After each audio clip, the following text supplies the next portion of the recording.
Interactive Wrestling Radio.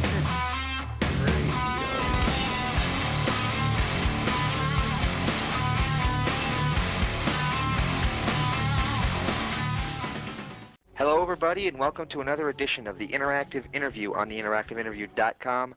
I'm James Walsh, joined as always by Daniel Edler with our special guest, Harley Race. Harley, how you doing? Fine, guys. Yourselves? Doing pretty good. It's an honor to speak to you today. Do you mind if we just get started? That's fine. Let's do it. All right, first question I have for you is, were you a wrestling fan growing up? Yes, I was. Who were some of your favorites at that time?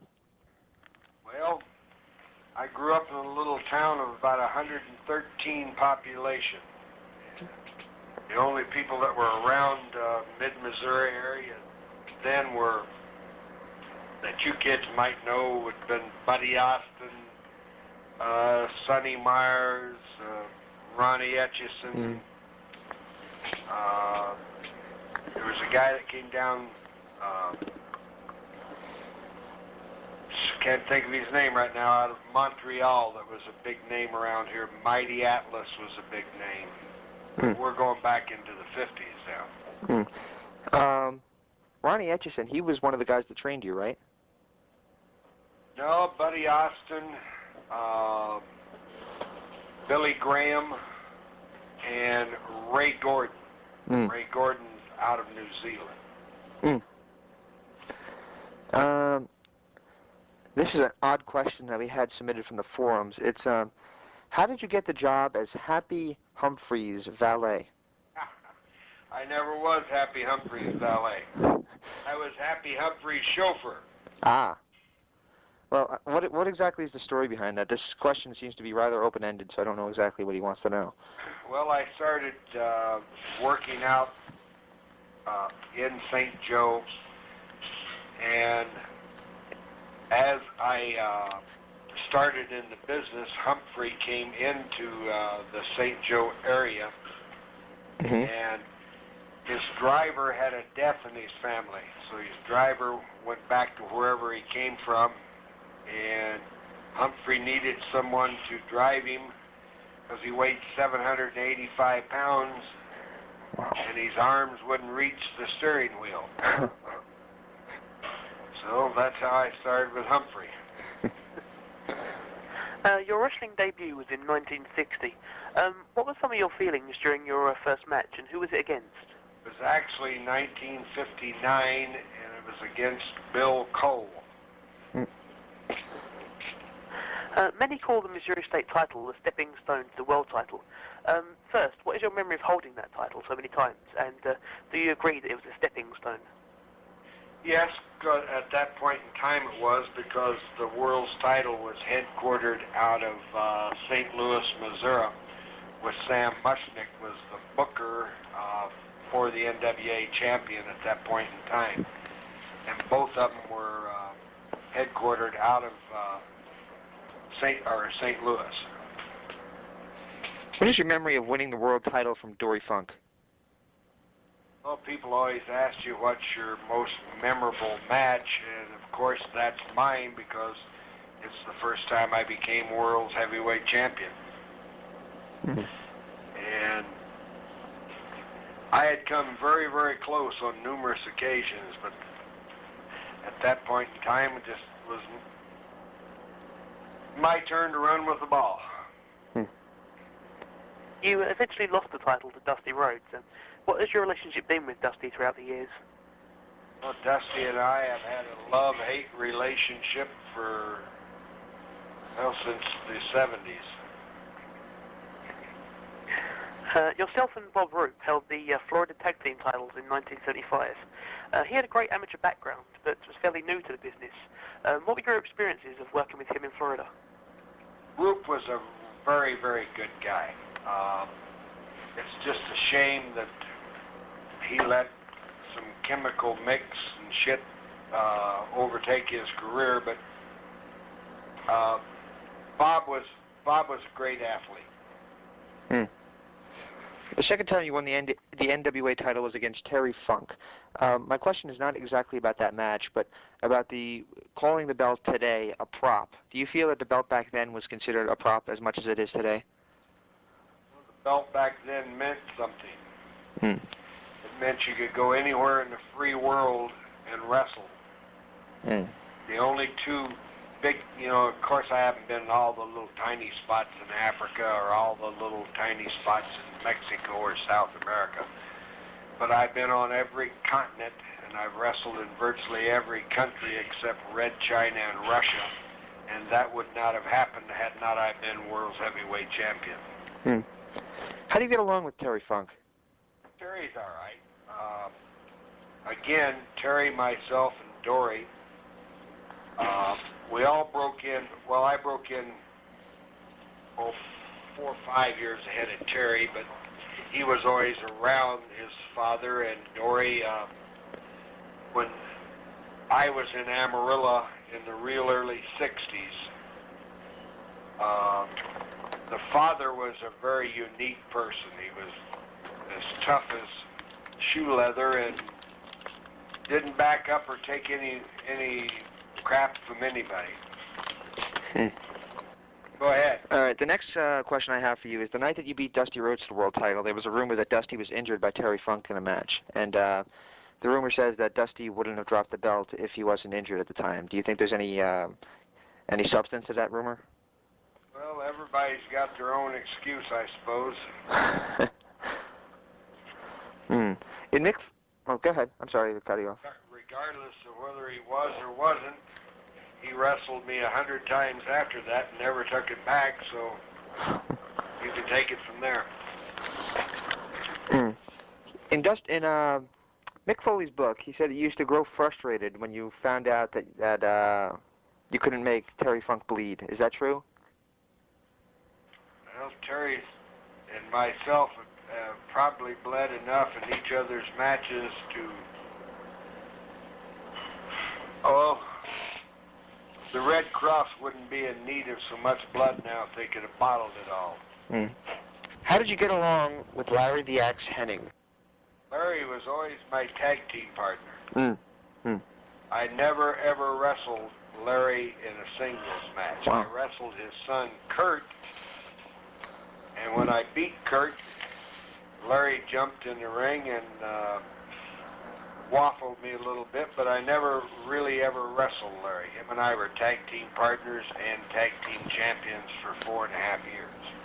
You just mentioned Kurt Hennig, and I'm just going to throw this in there. What is your opinion of what happened to him recently? Very sad. Very, very sad. The family has never recovered from it, and God help them that they eventually do, but it's sad to see kids get hung up in that crap. Mm. Dan, you still there? Mm-hmm. Can you hear me now? Yes, we can. Yeah, you're clear now. All right, good. Excellent. Take the next one, Dan. In your heyday, many of your matches... Oh. Well, there you went again. Oh, man. All right. Where are you calling from, Danny? He's in England. That could be why. Dan? Yes? All right, you clear again. I'll try that. I don't know what's going on. All right, try it again. Okay, we'll try one more time, and if not, I'll leave it here. Don't talk so high. I can hear you fine. It's when you talk loud that you're breaking up to me, isn't it? All right, I see. Okay. Okay, I'll try it one more time. All right, just talk at that level. Okay. In your heyday, many of your matches were 10-minute time limit matches. Whose decision was that, and did you want to work hour-long matches, or did you prefer to work short matches? I preferred long matches. I became a champion that wanted to see other kids further their career. And the best way to do that is time in the ring. Now it's like watching popcorn pop. I enjoyed wrestling long matches. Not only was it good for me, it kept me in tremendous shape. It was also good for whoever I wrestled. You had several great matches with Ric Flair, including the main event of the first Starrcade. What is your memories of working with Rick, and how do you get along with him? Rick and I get along fine. I probably wrestled, of all the people that I wrestled, it would be pretty close in matches that I had between three different individuals: Terry Funk, Dusty Rhodes, or Ric Flair. I wrestled each one of them more times than I care to remember. In the mid-'80s, you went to the WWF, and you wrestled there. What was your opinion of the changes that Vince was making to the business by making it national? Back then, he was still doing it with a little bit of respect. Later on, it got totally ridiculous, and I think he's now starting to try to slant it back to encapsulating a little more wrestling in it and a little less talk. When I first went up there for Vince, it was still, there was still wrestling involved with what he was doing. You had a memorable match with Hulk Hogan, where I believe you suffered a couple injuries. What is your memories of your match with Hulk? I helped get Hogan started in this business in the real early 70s in Florida. Hogan, probably one of the most charismatic people that's ever been in this business. And he's also a good athlete, you know. He was huge. He was one of the first big men that could move around in the ring. I wrestled Hogan, God only knows how many times. He's a good-hearted guy, and he's fine. The guy's a good guy. In the early years of Steve Austin's career, you managed him. Did you ever think he'd catch on as big as he did? Yes, I did. And I told WCW one time, I probably told them 100, don't let this kid get away. And they did, and he was ready when they did, and the rest is history. How did you enjoy managing Vader? Oh, Vader's all right. He's kind of pain in the rear end to be around on a long, when you're together on the road, you're together probably 10, 12, sometimes 14 hours a day. As far as wrestling talent, Vader was as good as anybody out there, and he took the big man thing higher than anybody I've ever seen take it, other than Andre. When Vader went to the WWF in 1995, was there any thoughts of you going back with him to be his manager, or no? Well, at that point in time, I had a car wreck and wound up having a hip replaced, so there was no thought of going there. Did you receive any flack when yourself and the Pitbulls took part in the television expose of pro wrestling? The Pitbulls? Are you talking about Dynamite and Davey Boy? What he means is that when you did that, I don't know exactly what it was called, but when you did the expose about pro wrestling, about being, I guess, the secrets of pro wrestling. I can't remember the name of the show. I said what I said with my face in view for everybody. Everybody else on that video hid behind something, whether it was a mask or whatever. I have no regrets for what I said.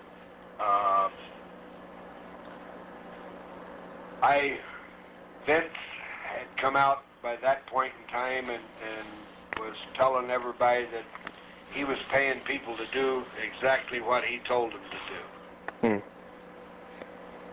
do. How close did your 1962 accident come to ending your career? Latter part of Christmas Day of 61, and I was out through there for 18 months. I got 2 braces and 12 pins in my arm. I got 4 metal screws in my right knee. They told me I'd never walk right again, let alone wrestle, because back at that point in time, they didn't know a whole hell of a lot about putting all that metal stuff in you. But I went on, I think, to have a fairly decent career after that. Yeah, I think I'd have to say that so too. You were the special guest ring announcer for the Owen Hart Memorial match on Nitro. First of all, what is your memory of Owen Hart? I knew Owen Hart when he was just a little bitty kid. And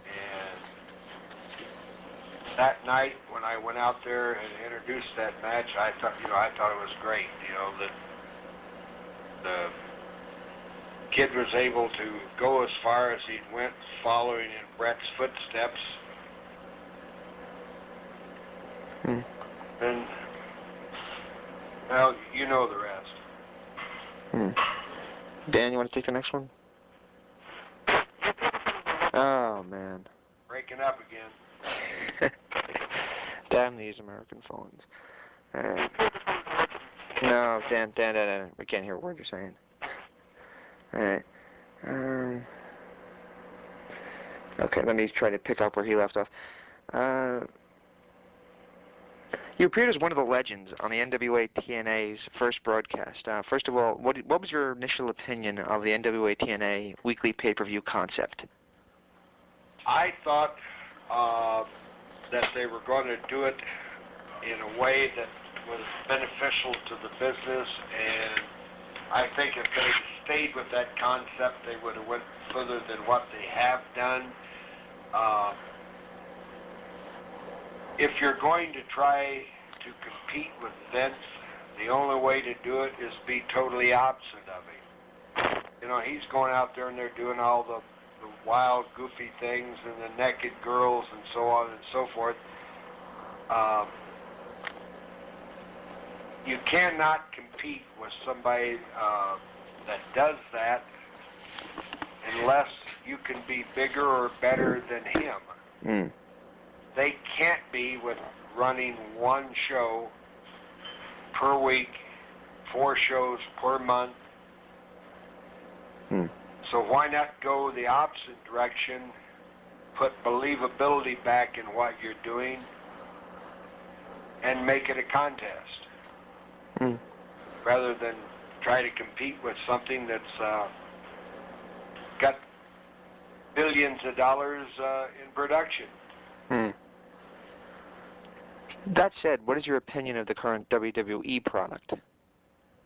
I think they're trying to turn it around a little bit and put more wrestling content in it, and if they do, I think they'll make a comeback.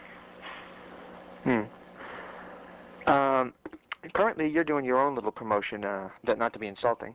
Do you want to be seen as competition, or are you just happy being indie, independent? I'm happy, very, very happy doing what I'm doing. My belt's now in Japan. It's recognized over there. Who knows how far it's going to go? I'm not saying anything at all about competing with Vince, because there's no way I can.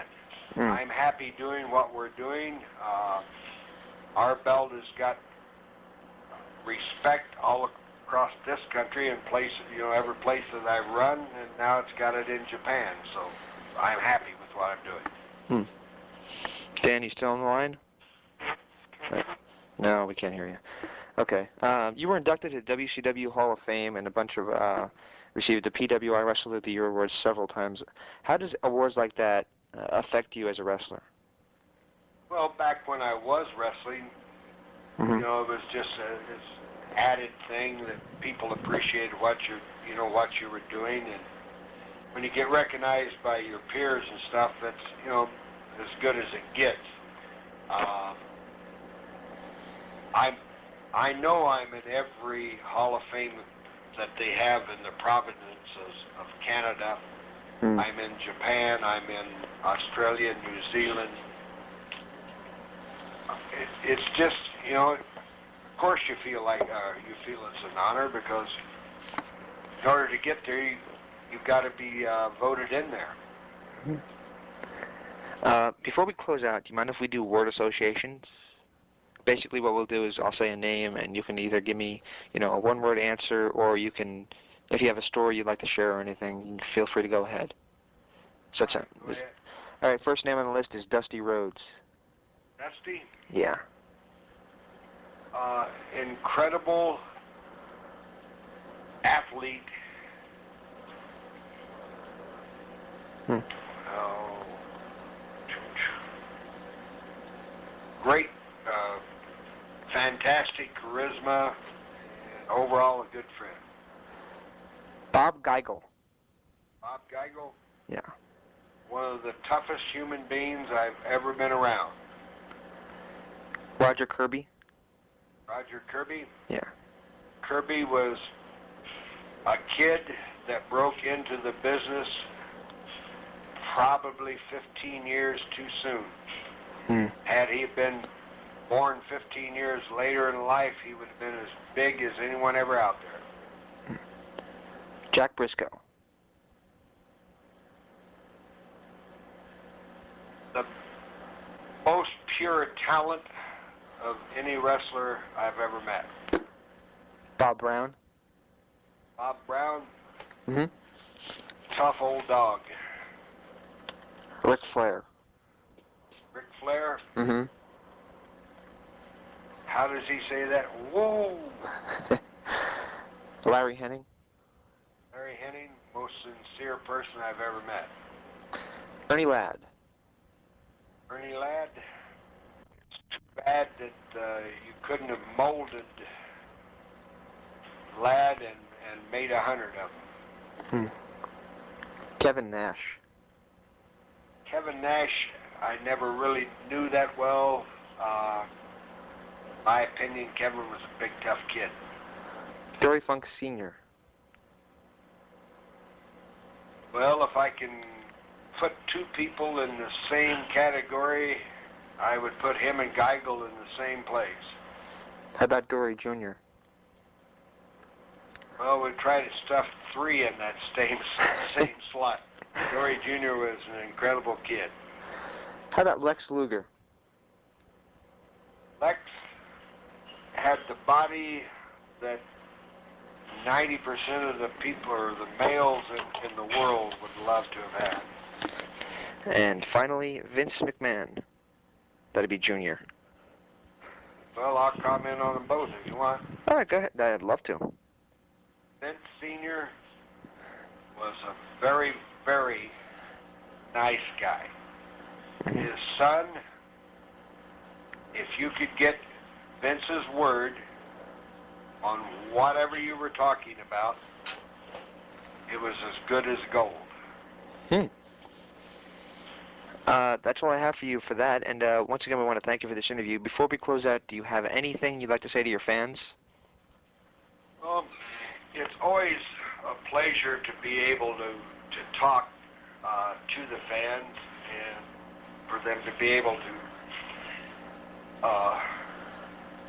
hear what or read what I'm saying.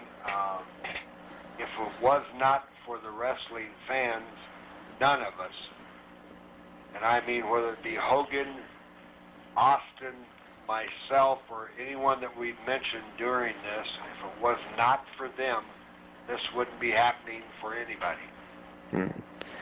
Well, once again, we appreciate it, and thank you so much. This was an honor for us to do this interview, and once again, stay tuned for more from the Interactive Interview. Appreciate it. Enjoying what you're hearing? Be sure and check out WrestlingEpicenter.com on social media at Facebook.com/WrestlingEpicenter, on Twitter at James Epicenter, and of course, WrestlingEpicenter.com for 24-hour news updates, our interview archives, and all the other information you've come to expect from the Wrestling Epicenter. This is Bobby the Brain Heenan, and if you're smart like me, you'll be listening to Interactive Interview. I do all the time.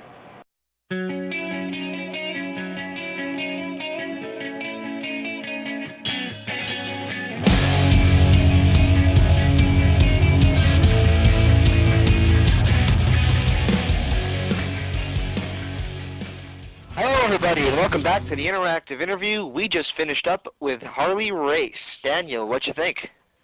I think that we're the official radio station of ProWrestling.com, statistically the best wrestling news site out there. Because you forgot to say it, so I thought I'd just throw it out there just to make sure. You really think that, huh? That's what I think. I mean, I'm not certain, of course, but it's a good interview. Apart from a small problem on my phone, whereby I would speak and I'd come out sounding like Buzz Lightyear.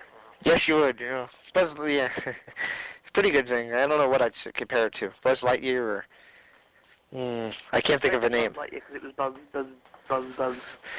I'm trying to think of it. What's a famous robot name besides R2-D2? With that question, I'm going to pose it to our guest at this time from 3swforums.com. His name is Creed Fan, but we really know him as Shane. Shane, how you doing? I'm all right. All right. Can you name us a famous robot? I'd like to think Alpha's a robot and Seven Alien, but other than that, I can't think of anyone. How about the computer, the Ned from South Park? Yeah. He had the robot voice. He's got the hello.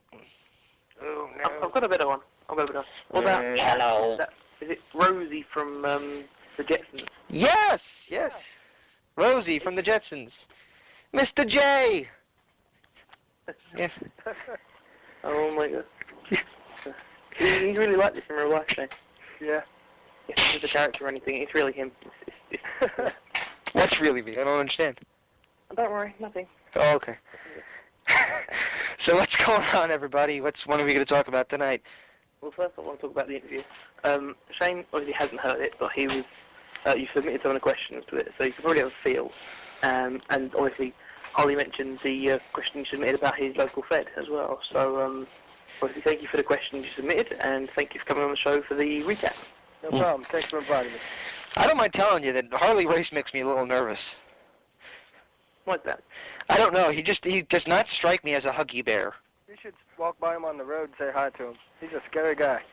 He strikes me as one guy that could just beat the living shit out of you. My friend one time went up to him and said wrestling is fake. Harley put him in a big old headlock. Dude had cauliflower ear for a week from him. Oh my God. Yeah. Yeah, I'm telling you, he just has that voice that he can hurt you. So I'm like, I don't know. I don't usually get intimidated, but I was like, well, I better pose my questions nicely here. That's a lie. You don't normally get intimidated. I don't. Who do I get intimidated by? You get intimidated by, I could say boo and you get intimidated. You want to turn around and say what? And say it in the wrong type of accent and you get intimidated. Intimidated? In fact, you regularly do. Why don't you give it a try, Dan? No. I'm not in the mood. I'm in a nice mood. Oh. For once. Oh. Dan's feeling frisky, everybody. Frisky? Give us a hug. Huggy bear. Okay. Huggy bear. Where's Harley at? It was a... Yeah, I was speaking to Shane earlier on, and of course, Shane's the Mr. Talker of Harley Race. Yeah. How do you know all that information about him? Do you live close to him, I presume? Well, I almost got a job doing cabinets in his house also.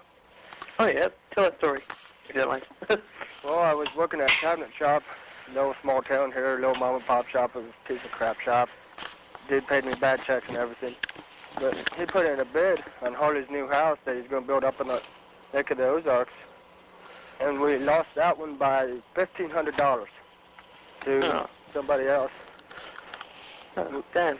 We also lost a job to Mel Gibson's lake home by $500. Mm. But any other famous names you've lost jobs to? Yeah. Did you ever get any famous jobs? No. Mm. So you kind of just did Fat Dot down at the photo shop? Pretty much. Okay. So that sounds like my dating schedule. What's that? We won't get into that right now. Can I join too? No.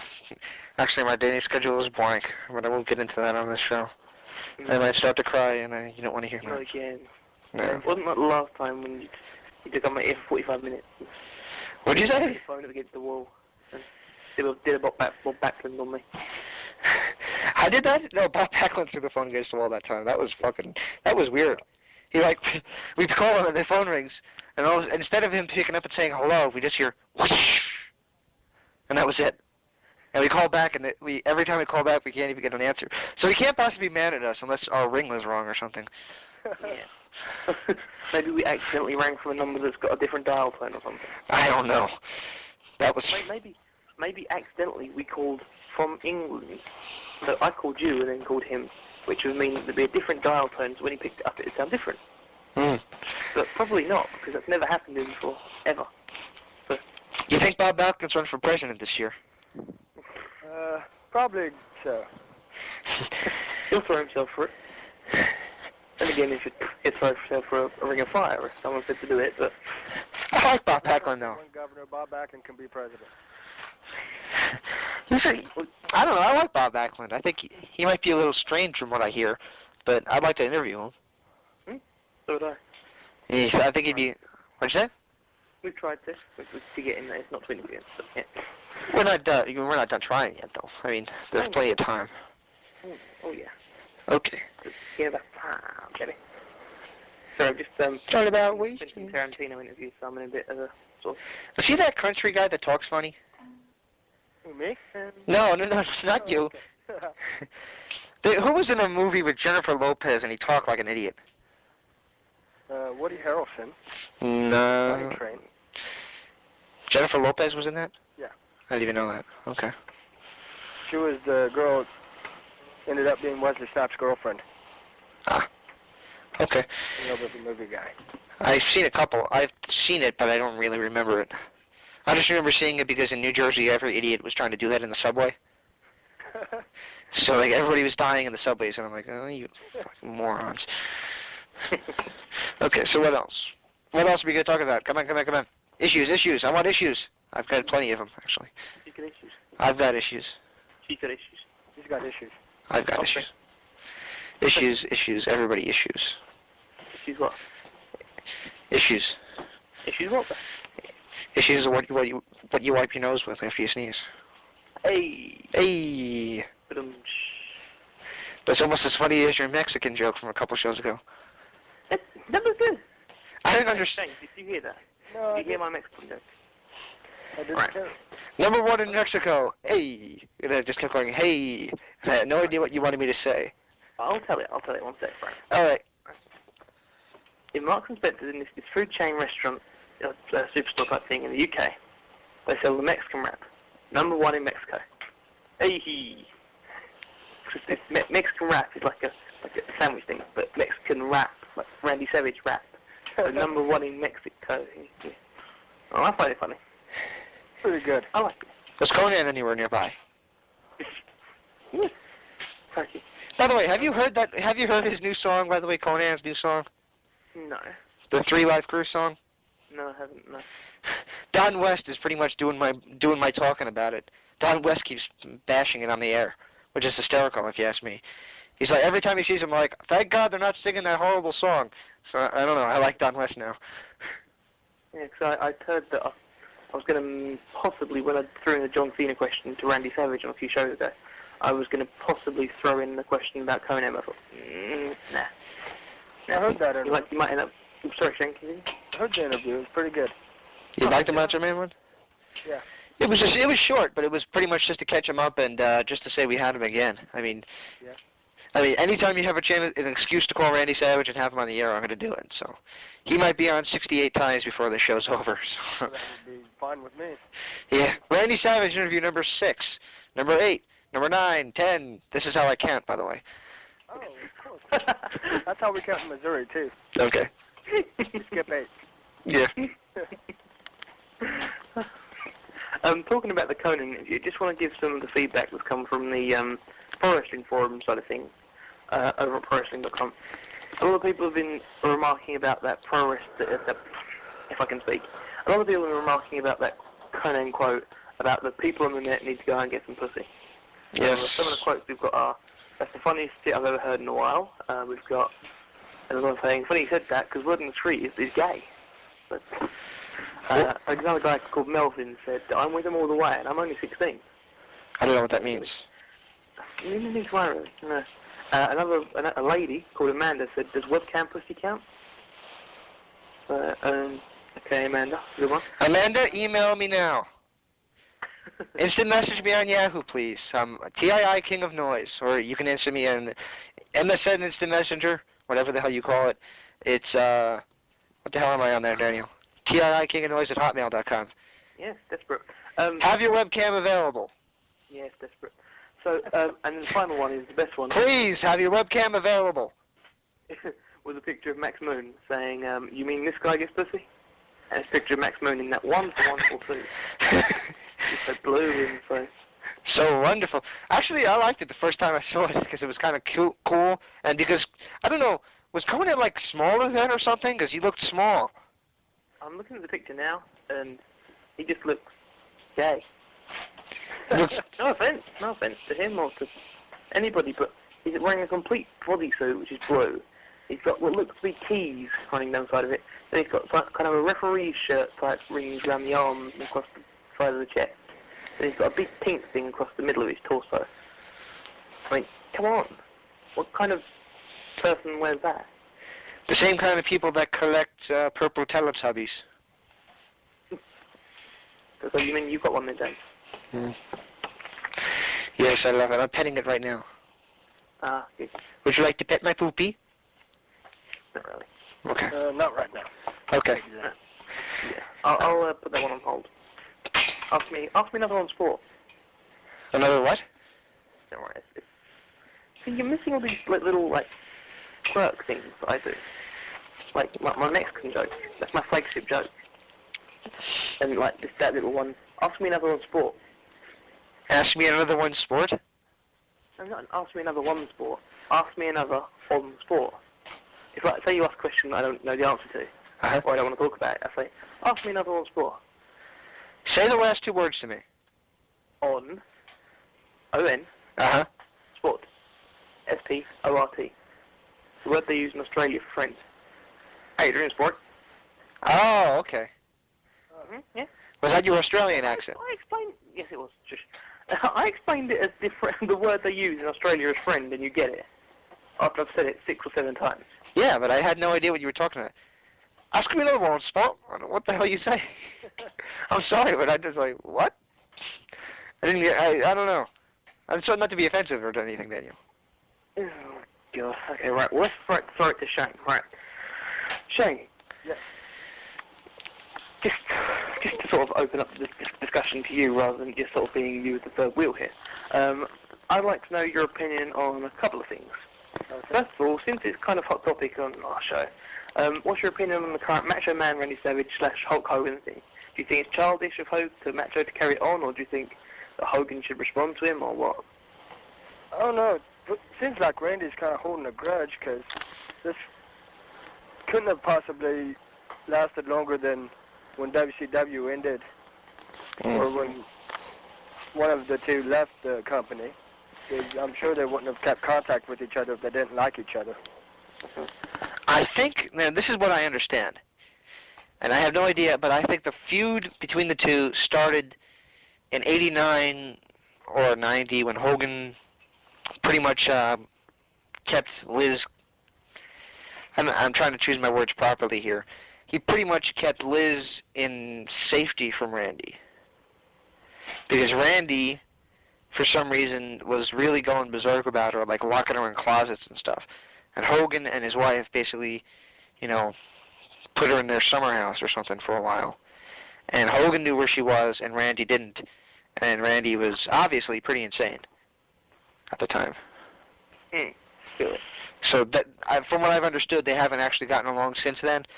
But what I don't understand is if you listen to Dale Torborg's interview on our show, Dale talks about 95 when he met Randy and Hogan together on an airplane and how they talked him into wrestling. So obviously they can't have hated each other since then. But that's the story I always hear. But if they hated each other since then, first of all, they've wrestled each other quite a few times since then. In WCW and I think a couple times in the WWF even since then. The guys, they have to be able to get along. But the way Randy acts now, it's like if he sees Hogan, he's going to come at him with a knife. Or a pair of scissors, as other WWF men inventors choose. Ah, yes. Weapon of choice, really. Did we ever have him on our show? Yes. We did? We did. Actually, it probably wasn't up yet. No, it's not yet. Yeah. I gotta find a way to save that. Yeah. We're talking about the Sid interview, by the way, because the Sid interview is a really good interview. It goes quite long, and he was quite open with us, etc. We held it off simply because a couple of other shows had interviews with him that, and they're nowhere near as good, and we didn't want our interview to be undershadowed by it. So we wait off for a bit and hold it off, and the small problem is that the interview quality on the sound is, it's not great. It's not great at all. It's pretty bad, actually. Yeah, James had a low battery in the recorder. I had no battery in the recorder. Actually, what I had was, I had the phone line hooked up straight to the computer. Okay. But for some reason, the volume of us is fine. But Sid was, hey man, let me tell you about this and that and that. So I went to Davy Boy, and I said, you know, and you couldn't even hear him. Maybe that's how he really talks in person. That is how he really talks. But he was talking that low, and with the low recording and everything, it just like, when I try to raise him up so you can actually hear him well, you hear like a lot of fuzz. With it, like, but you hear him, but it's hard to with all the fuzz. A lot of feedback from the speakers and stuff. What? A lot of feedback from the speakers and stuff, maybe. Yeah, it's just a lot of feedback from everything. I'm trying to, Rick Clark, Mr. Rick Bear from the forums, told me I should take it to sound studio and have him run it through the equalizer, but I have no idea. Why did my voice just crack? I don't know. I'm going through puberty again. When it's time to change. Dan's squeaky voice is wearing off on you. Yeah. Oh, serious, thank you. Thanks. Because my voice cracks a bit and is a bit higher than James is. I'm English, damn it, and I'm speaking really slow. Yeah. Oh, I was going to say something. God, that's already go. What does it even mean, that word today? The G word that I just mentioned. That 5 times. G, and D, and I can't speak. G and D? No. What's with Gund? Pardon? What's the matter? What's the matter with what? What's the matter with you? What's the matter with you? Hey, what's the matter with you, huh? Huh? Yeah. Okay. Right, okay, yeah. Making use of the fact that we've actually got a guest on the line here rather than just you talking like you're from The Sopranos. The other question is, because of course, Shane, you wanted to be a part of this recap because it was Harley Race. And so, give me some of your favourite memories from Harley's career. Well, a lot of my favorite stuff is actually his WLW stuff, where he just comes out and talks to the crowd, and he'll be a real one-on-one guy during his events with all the fans of his WLW shows. I mean, not a lot of people will know a huge amount about his WLW shows. I mean, it is quite localized, isn't it? Actually, I think I have a couple tapes of him. I haven't watched them, but I got a couple tapes of You're him. completely wrong, because obviously everybody in the world has tapes of him. No, actually, I just collect tapes, and I have a couple friends that collect indie stuff and send them to me. And I have a couple. I think I have a couple that are WLW tapes. By the way, at this time, I'm sorry to do this to Shane, but I just want to say this because I do respect it, and I know what it feels like to send somebody tapes and not get appreciated for it. So, Corleone, what's his first name? David Corleone. David Corleone. I really appreciate the MLW tapes. I stayed up all last night watching one of them, and it's pretty good stuff. If you ever get any more, I'd greatly like to trade with you.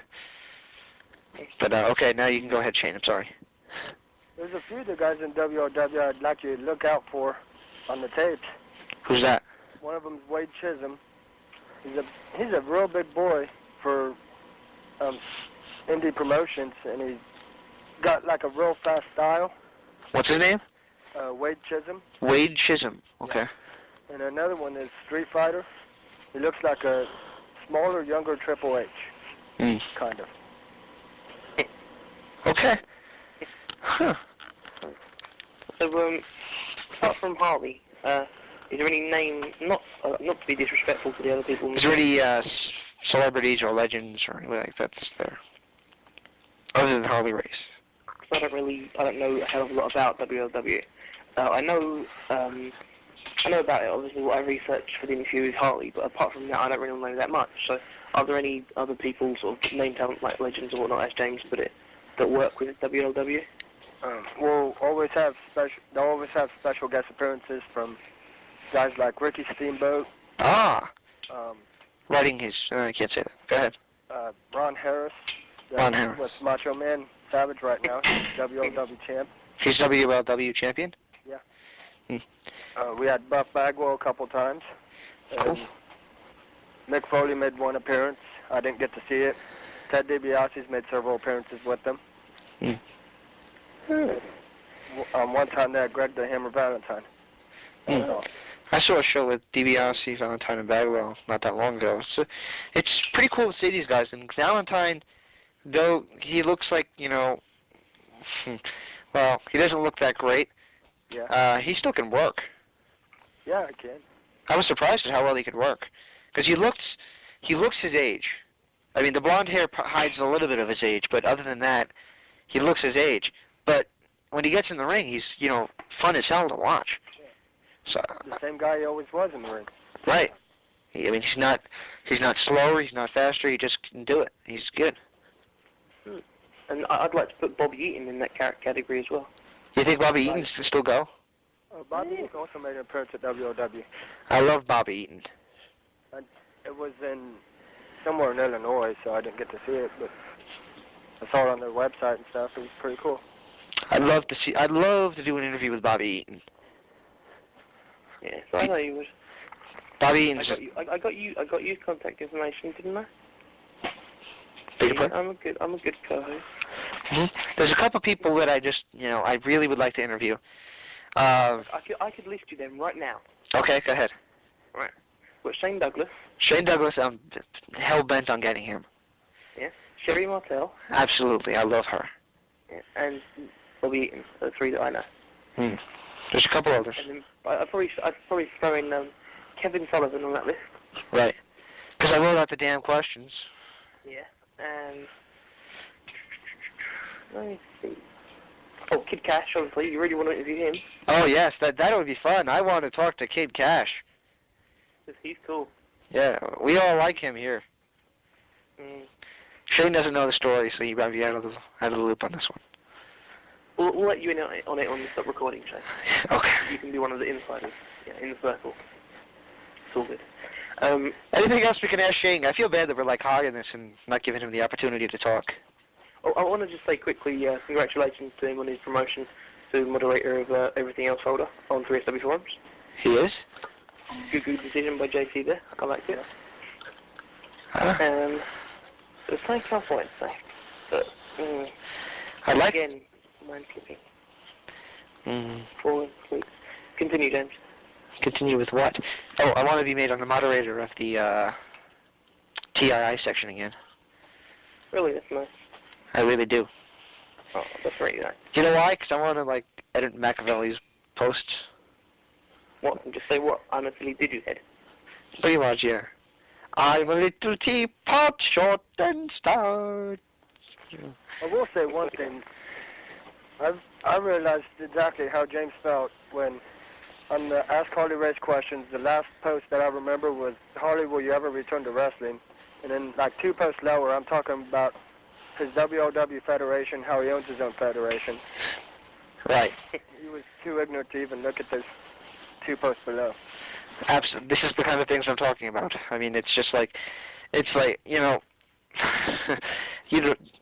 would you ask a question if you have absolutely no idea who the person is? Yeah. Or, any idea of what they're doing today. I mean, granted, I know, not everybody's going to be their biggest fan, and not everybody's going to be,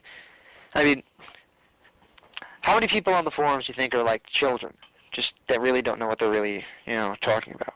Yeah. Like Brucifer. I'm fairly sure Brucifer's 12. I'm fairly sure he's 12, and he's just, because he was talking about Eric Bischoff and Steve Austin actually being in charge of Raw. I'm like, if you really think that, okay. In my year, and month or 2 months on the forums, I still have yet to see Brucifer say one positive thing ever. Right. Everything I've ever seen, it was negative. So that's true. That is completely true. Yeah. Well, obviously, I've been around since the beginning, You own the forums, don't you? Yeah, well, I own one of the two forums at TII, yeah, but... For those listening on ProWrestling.com, we're talking about 3SWFORUMS.com. Why? Take it, Daniel. Because we're for you! Yay! Yay! It's my birthday. It's my birthday! How many tickets can I buy? Hello, lady. I can take 3 of my friends! Yay! I peed in your pool! I peed in your pool! Yay! Sorry. God, I've met my worst nightmare. Someone who encourages him.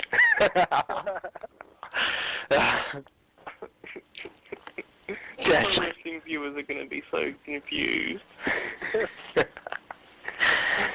Oh, dear, but I'm sure there was.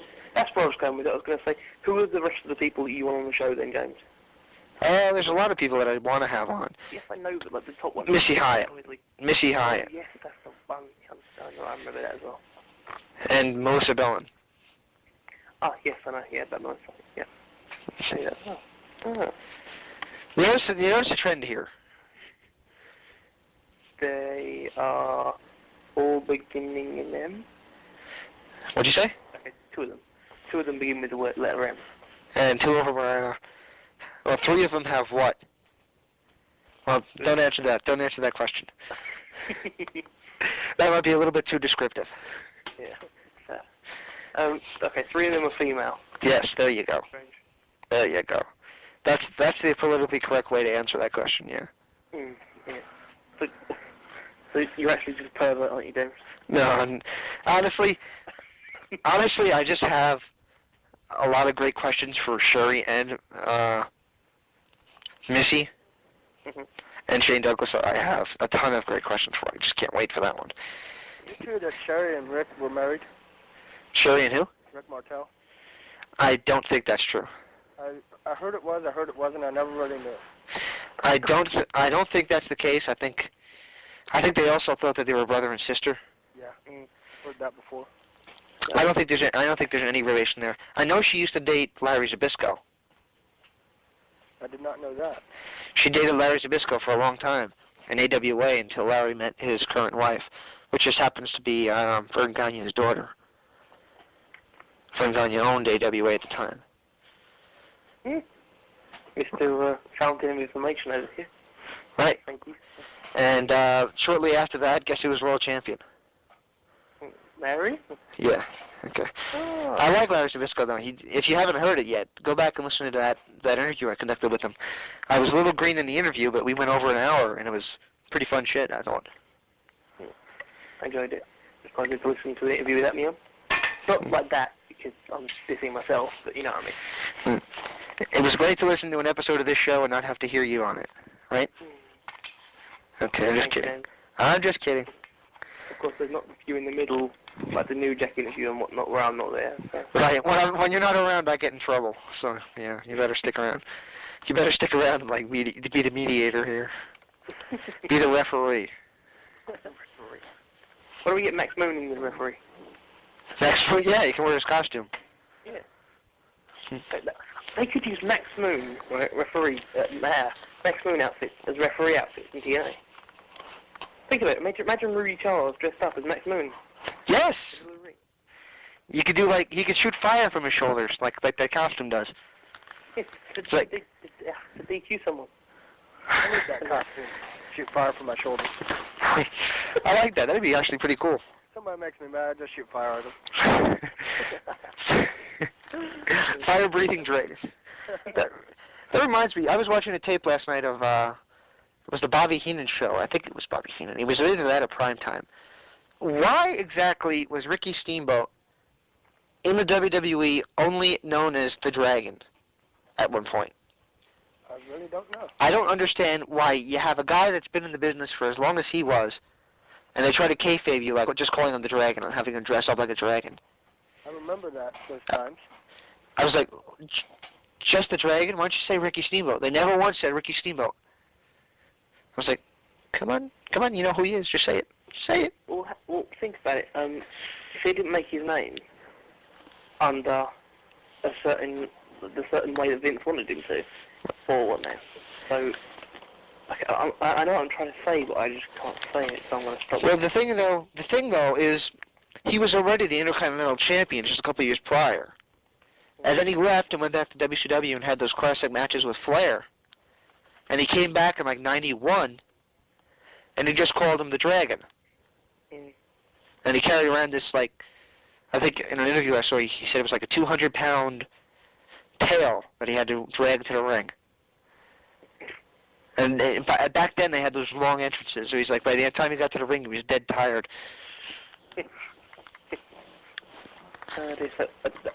Isn't Ricky the other, another one you want on? Ricky's another one I want to get on, but we're working on a project that I can't talk about right now, together. I'm not allowed to talk about it right now, but we're working on something together, so as soon as I'm done with that project with him, we're going to get the first one, and I think I'm also going to have a little bit of creative control on who else gets them. So if there's other shows listening, butter up. That'd be quite interesting to see James Walsh deciding the fate of someone for it. Well, there's only one show that's not going to get it, for sure. I wonder what show that is. Between the Ropes. Ah, yes, Between the Ropes. Yes, our friends are Between the Ropes. That. You have 1 minute remaining. Did you just hear that? Yeah. W7, XY, KL, MGBB, XY, MJZ. Daniel, I got bad news for you. What? We have 1 minute remaining with you. Oh, no. Yes. Oh. What should we do? I didn't even hear it. It came on while you were doing your radio voice. Oh, okay. What do you want to do? In that case, I'll say goodbye. Aww. Oh. You guys can do your thing. Okay, we'll give you a call back. See you on the next interview, Daniel. Okay. I'm sorry. I love you guys. I love you too. I love you. Bye. Bye. Bye. You still there? Yeah. Is he still there? Hello? There he goes. Hello. Daniel? Sorry, I have to go, don't I? Yes, you do. Okay, bye-bye. Bye. Bye. I'm thinking about for the Thanksgiving Day show, and I have no idea who the guest will be yet, so I can't really confirm that. But I know we just confirmed today Father James Mitchell, who was Sinister Minister in ECW. Yeah. We just confirmed him that he's going to be a guest, and he was quite funny. So he was quite funny on the phone talking to him earlier. So he might, I doubt it'll be at Thanksgiving. He might be appropriate for Halloween. Yeah. Right. He sounds like a Halloween guy. Right, he was funny as hell though. He cursed about 16 times in about 10 seconds, and he said that he got in trouble with TNA because he was drunk, and they asked him his opinion while he was drunk, and stupidly when he was drunk he told them the truth of something, and he got thrown off the air for like 6 months because of it. So that didn't work too well. Probably not. No, probably don't want to tell him the truth if it's going to piss him off. Yeah. Right, you gotta kayfabe him a little bit. Yeah. I thought it was great. Alrighty, so where were we? So he's going to be a guest. I have no idea who's going to be the actual guest for Thanksgiving. But what we're going to do for the recap of that one is try and divide it up into many parts and have forums guests on. Yeah. And I was wondering if you'd like to be one of them. Sure. I'll have you on. I want to have Kelly on. I want to have JC on. I want to have finally Joey Sixpack if I can get a hold of him. I don't know what happened to him. Well, he's wrestling now. What? He's wrestling for an indie fed. Is, It's taking up a lot of his time. is he? Okay. Yeah. Cool.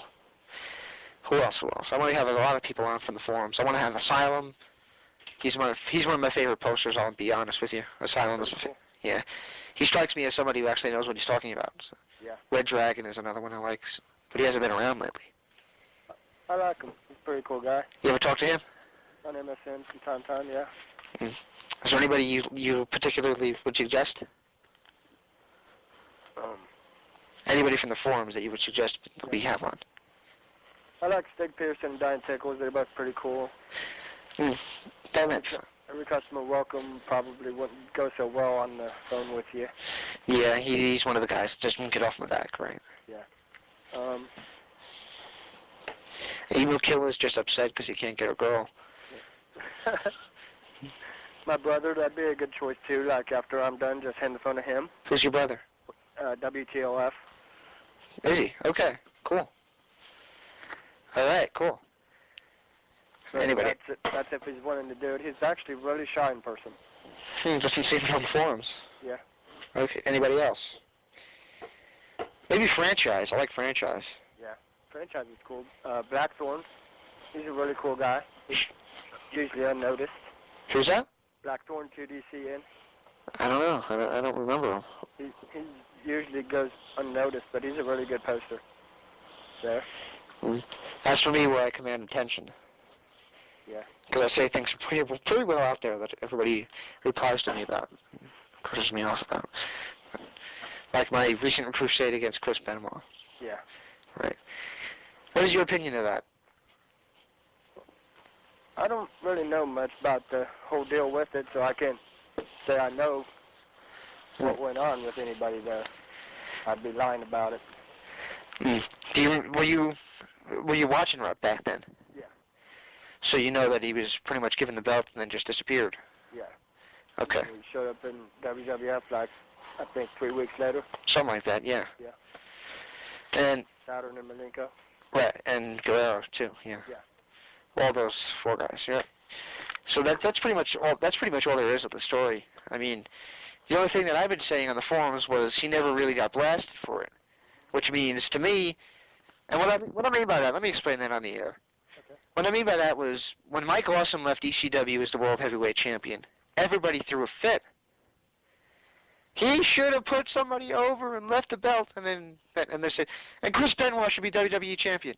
When he left WCW just like 3 months prior, and left it without dropping the belt. Double standard, wake up. One thing most people don't remember is Ric Flair leaving WCW with the belt and then coming on to become WWF champion at the Royal Rumble. Right. He came in as WCW champion and he had the belt on and they had to censor it. Yeah. So they had to do that like porno nudity thing to it.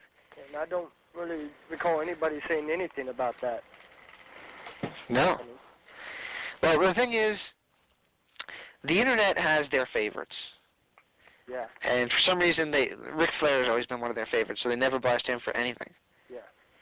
I mean, I'll be honest, I never really cared for Flair too much. What really bothers me about it is that all these people that love Flair will call Hogan old, and Flair's older than Hogan. Yeah. And they don't say a word about that. I just don't understand it, but I'll admit it, I like watching Flair wrestle sometimes. Yeah. I do think it's about time he's hanging up, though. Yeah, he's probably in his late 60s, I'd guess. I think he's in his mid-50s, but you're probably not that far off. Something like that. I know Hogan is right at 50. Right at 50, right. I don't think he has any intentions of wrestling much longer. Yeah. I think he might stick around for WrestleMania 20. I think that'll be it for him. I think that might be his retirement match. But then again, he's had like 53 retirement matches so far. Well, he's come back and he said this is my final run a couple times already. So yeah. Yeah. So who knows? I mean, I'd like to see him go out against like The Rock and beat him cleanly. Since The Rock has absolutely no interest in coming back at all. I'd kind of like to see Stone Cold versus Austin, or Stone Cold Austin versus Hogan at WrestleMania 20, because in the 80s it was Hogan. In the 90s was Stone Cold. Yeah, that might be interesting. The only question is who would they put over? That's a tough question, because that would be both their last matches. I'm sure. Probably would be. Austin's so hurt, and Hogan's probably just wants to get out of it now. At least on camera roll. Well, the thing is, if Hogan and Vince ever got along, I think Hogan would be able to stick around and do things on camera besides wrestle. Yeah. But I don't think him and Vince get along that well. If they got along, Hogan could do anything he wants right now. But he could be on there. I don't think he would do color commentary, but he'd probably do something like what Austin's doing as the babyface, guy in charge. Yeah. Something like that, like take Stephanie McMahon's role. Yeah. Just, do that. Would be a better deal than Stephanie, probably. Mm. I don't understand this, the whole thing about Vince wrestling his daughter. Yeah. I don't know. To me, it would seem really creepy. Yeah. Her voice is really freaky. If you heard her screaming in the middle of the night, you'd wake up scared. If I heard her whisper anything in my ear in the middle of the night, I'd wake up scared, yeah. Yeah. I'm next to a she-male! That's what she sounds like. Yeah. I don't know why either. She's fairly attractive, but she's just got that voice that's like, what parts does she have? I don't know. It's kind of like fingernails on a chalkboard. Yeah. Right. Okay, so I don't think we're going to get Stephanie McMahon on the show anytime soon. Maybe not for a couple weeks. No. I don't think she'd react very well if she heard this. Anyway, I just saw the movie School of Rock last night. How was it? There was a couple story holes that they never really plugged up. I'm not a real big fan of Jack Black's movies. I only seen a couple. He was good on Mr. Show, but, you know, you had like 2 or 3 other great comedians on there that would make anybody look good. You know, I could go on the show and be a funny guy with those guys. The only other places I can remember seeing him was Cable Guy. He was on Cable Guy. He was in that movie where, like, I can't even remember the name of the movie, like the fat chick looked all hot to him. Right, I can't remember that one either. Jeez. There was one other one I can't remember. Yeah. David Silverman, that's what it was. Yeah, that's right. I don't know. I've never seen any of those. The only one I've seen is Cable Guy. But he wasn't really the main character. Yeah. He was just like the main character's friend. That's it. And anyway, I thought it was pretty good. He's kind of funny in it. And since you and I both like rock music, you probably understand a little bit more of it than some people did. Yeah. But it was funny. I thought it was funny. It was cute. But there was a couple story holes at the end. But the only reason I'm talking about this is the song I'm going to play at the end was pretty much the soundtrack of the movie, which is It's a Long Way to the Top, If You Want to Rock and Roll by AC/DC. So I'm going to play this at the end. So. That's a cool song. That's a cool song. It's a cool song. They started doing it at the end, and I was thinking to myself, how many people in this theater right now? And the theater was filled. Actually, no, this is an AC/DC song. Yeah. I actually said that when I got off. I was like, okay, how many people here know this is an AC/DC song? And people just like looked at me like, okay. So I'm like, okay, yeah, I better stop talking now. There was, I can't think of the name of the movie, Will Ferrell's college movie they just recently made. Old School. Yeah. They had Here I Go Again by Whitesnake all through the movie. As much as I love that song, they played it like 23 times during the movie. And it got a little bit old on me. Could you do me a favor? Yeah. I heard that song on the Heavy Metal channel here and the White Rock channel here at the same time, which is freaking frightening if you ask me. When you get your room, you have the Heavy Metal channel on, the parents have the White Rock channel on in the kitchen, and you hear the same song, like, what's going on? But anyway, it started playing what sounded like a new version of it. Do you know recorded 2 different versions? I know there's a 2 different versions of Whitesnake. That? I don't know. No, it wasn't really acoustic. It was just like a different sound to it. Like, they were both heavy. Yeah. So, I mean, neither one of them were really light rock, which is why I was saying to begin with. But they were both heavy, and both versions, but it just like one obviously was different than the other. But the one on the CD was not the one they were playing on the radio at the time. Yeah. And I've got the CDs, so I know what it sounds like. I've got it on 3 different discs, so I know what it sounds like. But I never heard that one before, so I'm thinking to myself, if maybe they recorded it recently. Re-recorded it recently, because I know they're back together touring, so I don't know if they re-recorded anything, though. I don't know if they have or not. I haven't heard it myself, but if I hear it, I'd actually definitely like to hear it, see how it is. If I can find a copy of it, I'll throw it at the end of one of our recaps. But if not, I've been looking for it and I can't find it. I was tempted to call the radio station and say, "What was that version you played? Because that's not the original." Yeah. But it wasn't a remix either. That was the other thought I had. But it was just like a complete. He sounds like he does now, which is pretty much the same as he sounded then. But there's a slight difference. You can only hear it if you've actually been to his concerts, ridiculous amounts of times as I have been lately. So anyway, I'm gonna stop babbling now. But you mind finishing out a quote for me that you said you liked one time? I'll say it and see if you know the end.